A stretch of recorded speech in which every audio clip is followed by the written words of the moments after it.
really need to look very much further. I don't wanna have to go. Bienvenidos a su grupo de Educación y Más. El día de hoy tenemos un nuevo tema de anatomía, el cual es el sistema respiratorio. Quien les habla es el profesor Edwin Paucar Montenegro y vamos a dar inicio a esta clase. Como concepto tenemos que es el conjunto de órganos encargados del intercambio de gases entre el cuerpo y el medio ambiente. Para su estudio podemos dividir al sistema respiratorio de dos maneras. La primera lo podemos dividir entre la porción superior e inferior. La porción superior conformada por la cavidad nasal, la faringe y la laringe. La porción inferior conformada por la tráquea, los bronquios principales y el pulmón. También lo podemos clasificar como porción conductora y porción respiratoria. La primera, formada por las fosas nasales, la faringe, la laringe, la tráquea y los bronquios. La segunda, formada por los bronquios respiratorios, los pulmones y los sacos alveolares. Dentro de sus funciones tenemos el oxigenar la sangre y extraer el CO2. Como podemos ver en esta imagen, las vías respiratorias conducen el oxígeno, en este caso, hasta los sacos alveolares, donde vamos a encontrar a estos alveolos. Es en estos alveolos donde se va a realizar el intercambio de gases. ¿De qué manera? El oxígeno llevado hasta ahí, por un proceso de difusión, va a ingresar a las venas, las cuales sean encargadas de llevar este oxígeno hasta el corazón para que posteriormente sea bombeado al resto del cuerpo. Las arterias que vienen del corazón con el CO2 van a permitir este intercambio a través de los capilares con los alveolos. Entonces el CO2 sale a los alveolos para que posteriormente sea expulsado por las vías respiratorias, mientras que el oxígeno que vino por las vías respiratorias ingresa a la sangre para que sea llevado al corazón.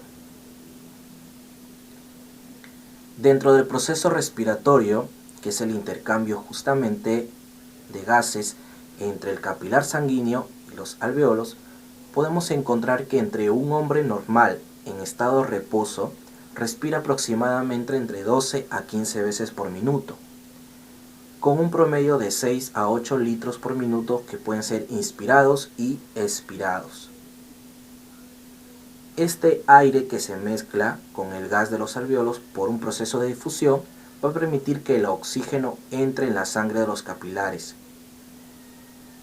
mientras que el CO2 de los capilares va a pasar a los alveolos. De esta manera 250 mililitros de oxígeno entran al cuerpo y 200 mililitros de CO2 son expulsados del mismo cada minuto. Dentro de la organización tenemos a la porción conductora formada por las fosas nasales, la faringe, la laringe, la tráquea y los bronquios. La porción respiratoria formada por los pulmones, los bronquiolos y los alveolos pulmonares. Vamos a hablar de las fosas nasales. Son dos orificios simétricos que están divididos por el tabique nasal. Esos orificios reciben el nombre de narinas. También tenemos que va a estar dividido en dos porciones. El vestíbulo, donde vamos a encontrar glándulas sebáceas que secretan sustancias que permiten la limpieza de esa zona y poder ser expulsadas después unas sustancias mucosas.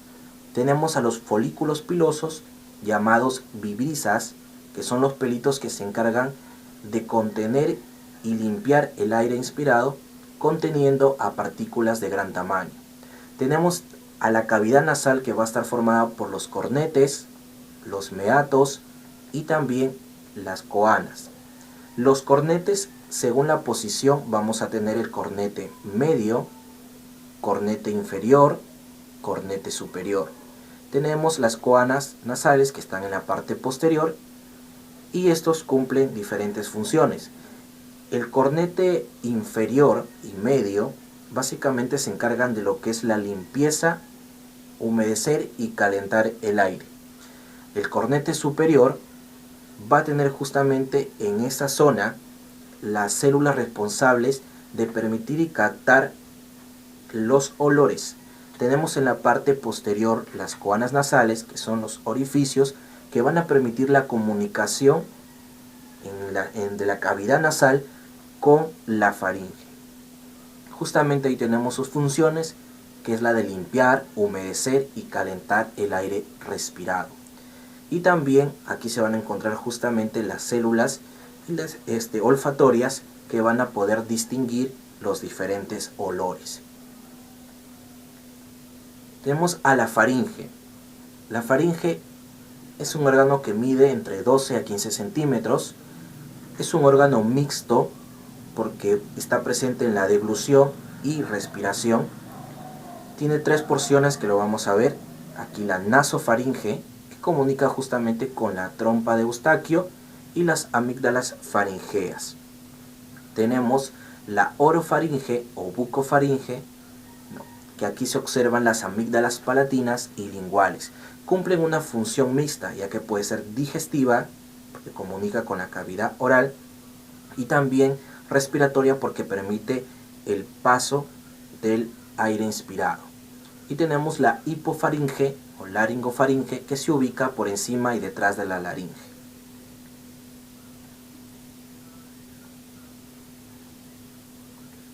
La laringe es el órgano que mide aproximadamente 5 centímetros y presenta diversos cartílagos. Dentro de ellos los que destacan es la epiglotis, la supraglotis, aquí encontramos también las cuerdas vocales, la glotis y la subglotis.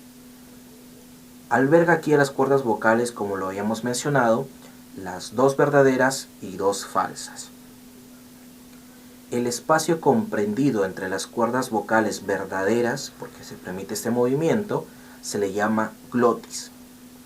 Y la función justamente es la de emitir la voz y conducir el aire a la tráquea.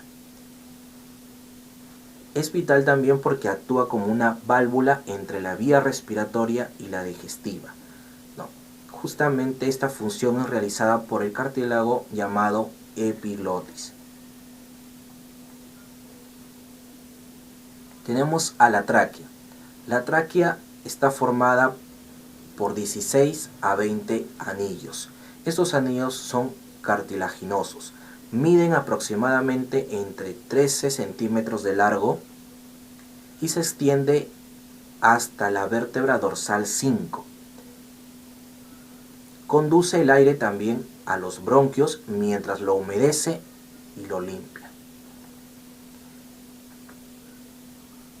Tenemos también que en la parte baja de la tráquea una zona llamada carina, que es justamente la bifurcación de la tráquea que va a permitir el conducto del aire o conducir el aire hacia los 2 bronquiolos. Árbol bronquial. Aquí encontramos los diversos bronquios y justamente cómo están clasificados. Tenemos a los bronquios primarios, que son mucho más gruesos y son los primeros que se pueden observar después de la tráquea. Tenemos a los bronquios secundarios, que se van adelgazando y se van ramificando sucesivamente. Y las últimas ramificaciones, que se les conoce como bronquiolos terminales, ya que en este caso no poseen cartílago. Estos últimos bronquiolos son muy musculares y permiten realizar cambios diferentes en su volumen. Esto es importante para el flujo del aire. Es a ese nivel, en los bronquiolos terminales, donde ocurre el espasmo más significativo en el caso de las personas asmáticas. Los pulmones. Como podemos observar aquí en la imagen, son 2 órganos esponjosos alojados en la cavidad torácica y cada uno está dividido por lóbulos. Como podemos observar aquí, el pulmón derecho está dividido en 3 lóbulos, superior, medio e inferior, mientras que el izquierdo solamente presenta superior e inferior, ¿no? Aquí tenemos 3 para el derecho y 2 al izquierdo, compuesto fundamentalmente por los elementos de la porción respiratoria, que lo podemos observar que son los bronquiolos y los sacos alveolares, que lo vamos a ver más adelante. También tenemos a la pleura, que es justamente la capa cerosa que va a envolver a los pulmones. Tenemos a los bronquiolos. Están situados en el extremo de los bronquios y terminan en los alveolos bronquiales. Los pulmones cuentan con alrededor de 60.000 bronquiolos, 30.000 en cada pulmón. Estos a su vez presentan 300 millones de alveolos pulmonares. Su función principal de los bronquiolos es asegurar que el aire entrante se suministre a cada alveolo. Los alveolos pulmonares. Aquí podemos observar en esta imagen todo un racimo de alveolos. A ese racimo se le llama saco alveolar. Cada uno de ellos va a contener los capilares sanguíneos necesarios para el intercambio gaseoso, como son las venas y las arterias. Sus paredes van a presentar 2 tipos de células: las células endoteliales de los capilares sanguíneos que penetran sus paredes y las células de revestimiento. Dentro de ellas tenemos al neumocito 1, a través del cual se da el intercambio de oxígeno con CO2.